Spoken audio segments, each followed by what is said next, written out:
पवारांनी जेव्हा पुलोचं सरकार स्थापन केलं तेव्हा मंत्रिमंडळात भाजपचे नेते होते. आता तुम्ही म्हणाल पुलोचं सरकार 1978 साली स्थापन झालं आणि भाजपची स्थापना 1980 साली झाली, तर हे कसं काय शक्य आहे? यासाठी हा व्हिडिओ शेवटपर्यंत पाहावाच लागेल. आणीबाणी उठल्यानंतर समाजवादी नेते आणि जनसंघाचे नेते एकत्र आले. त्यांनी जनता पक्षाची स्थापना केली आणि एकत्र निवडणूक लढवली. केंद्रात सत्ता आल्यानंतर जनता पक्षाकडून मोरारजी देसाई पंतप्रधान झाले. 1978 साली राज्यात विधानसभेची निवडणूक पार पडली. त्यापूर्वी काँग्रेस फुटली होती. इंदिरा काँग्रेस व काँग्रेस अर्स असे दोन गट पडले होते. या निवडणुकीत राज्यात जनता पक्षाला सर्वाधिक जागा मिळाल्या होत्या. काँग्रेसच्या दोन गटांनी मिळून सत्ता स्थापन केली होती. यामध्ये वसंतदादा पाटील मुख्यमंत्री झाले. यात वसंतदादा पाटलांचं सरकार शरद पवारांनी पाडलं आणि 40 आमदारांना घेऊन बाहेर पडले. पवारांनी 40 आमदारांसह जनता पक्षासोबत सत्ता स्थापन केली. यात दोन मंत्री होते. त्यांचं नाव उत्तमराव पाटील आणि हशू अडवाणी. जनता पक्षातील काही नेते आधी जनसंघात होते, नंतर जनसंघ जनता पार्टीत विलीन झाला. 1980 साली जनता पक्षाचं सरकार कोसळलं.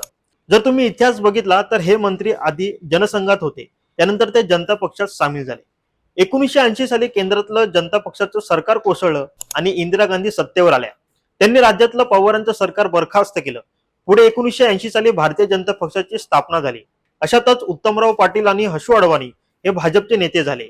या दोन नेत्यांचा राजकीय प्रवास काय तेही जाणून घेऊयात.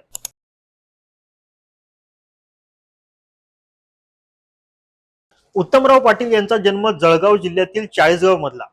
त्यांनी आपलं शिक्षण रावेर येथे पूर्ण केलं. 1991 मध्ये भारतीय जनसंघाची स्थापना झाल्यानंतर त्यांच्या राजकीय प्रवासाला सुरुवात झाली. त्यांनी आपल्या सहकाऱ्यांसोबत राज्यभर दौरे केले आणि अनेक समर्पित कार्यकर्त्यांना पक्षात आणलं. भारतीय जनसंघाचे ते पहिले प्रदेशाध्यक्ष होते. 1954 मध्ये त्यांनी विधान परिषदेची निवडणूक लढवली. या निवडणुकीत ते विजयी देखील झाले. त्यामुळे राज्यात पक्षाला पहिला आमदार मिळाला. उत्तमराव पाटील हे 1956 मध्ये गोवा मुक्ती चळवळीच्या नेत्यांपैकी एक नेते होते. जनसंघाच्या स्थापनेनंतर 1957 मध्ये पहिल्यांदाच संसदेच्या निवडणुका पार पडल्या. यावेळी धुळे लोकसभेतून त्यांनी ही निवडणूक लढवली आणि ते सुद्धा विजयी झाले. पाटील हे महाराष्ट्रातून जनसंघाचे पहिले खासदार झाले.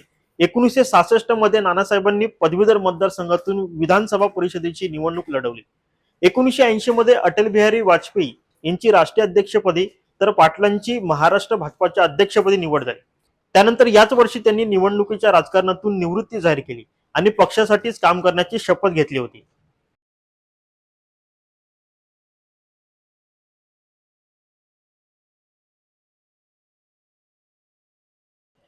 हशू अडवाणी हे भारतीय जनता पक्षाचे नेते. त्यांचा जन्म हैदराबादचा. 1995 मध्ये हशू अडवाणी युती सरकारमध्ये कॅबिनेट मंत्री होते. त्यानंतर त्यांनी भाजपच्या तिकिटावर चेंबूर मतदारसंघातून निवडणूक लढवली.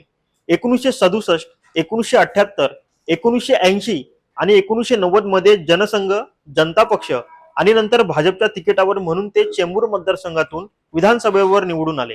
पुलत सरकारमध्ये त्यांनी राज्याचे शहर विकास मंत्री म्हणून काम केलं होतं. त्यानंतर 1995 मध्ये युती सरकारमध्ये त्यांनी वित्त आणि नियोजन मंत्री म्हणून काम केलं. जून मध्ये देवेंद्र फडणवीस आणि पवार यांच्यात वाद निर्माण झाला होता, कारण फडणवीसांनी शिंदेच्या बंडांची तुलना पवारांच्या बंडांशी केली होती. पण भाजपचे हे दोन्ही नेते आमच्यासोबत होते अशी कबुली स्वतः शरद पवारांनी दिली.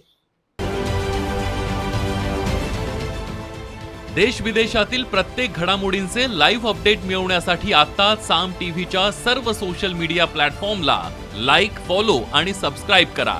तसंच सर्व नोटिफिकेशनसाठी बेल आयकॉन प्रेस करायला विसरू नका.